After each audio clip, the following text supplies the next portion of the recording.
This is called the shuffle. When doing the chip shuffle, there's two things you want to keep in mind. The softer the surface you have, the better, and it helps if you have two different colored stack of chips. To successfully do a chip shuffle, you're going to first learn a move called the pullover.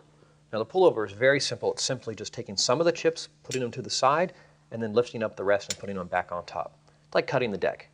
So it doesn't really matter how many you take. In this case, we're shooting for half, and having the two different colors helps you determine that. So pull them over with your thumb and middle finger, drop them, and then with your thumb and your other two, your weaker fingers we call them, pick them up and put them back on top. So you're going to alternate between fingers. Start with the first three, and then pick up with your pinky and your ring finger. That's the techniques you want to get through because those are the fingers that are going to enable you to do the shuffle.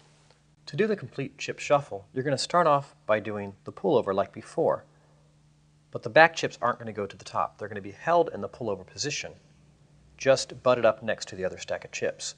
The front two fingers that are free are just going to trap the chips from going anywhere, so this can move as one solid block. You're going to apply pressure together. All your fingers are going to kind of go like this. It's really a feel you're going to have to develop, but all the fingers kind of slightly squeeze together. And at the same time, this back stack right here is lifted up on an angle, a slight tilt, a very, very slight tilt. You could do that with your ring finger and your thumb, just a slight tilt.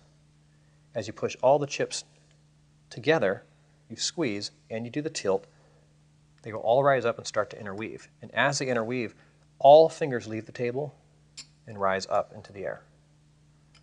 I'm doing this very, very slowly so you can try to visualize what's going on. All the fingers are going to squeeze together. You're going to do a tilt with the back fingers, and then all the fingers go up. If I had a very large stack, it would look like this.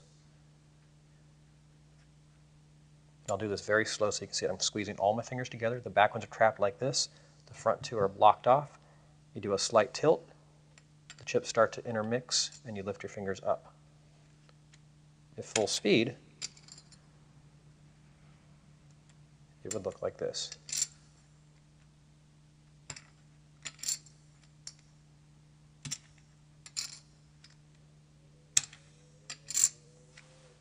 One final tip about chip shuffling. I would recommend starting off for your first time with about 6 chips and adding chips as you get better.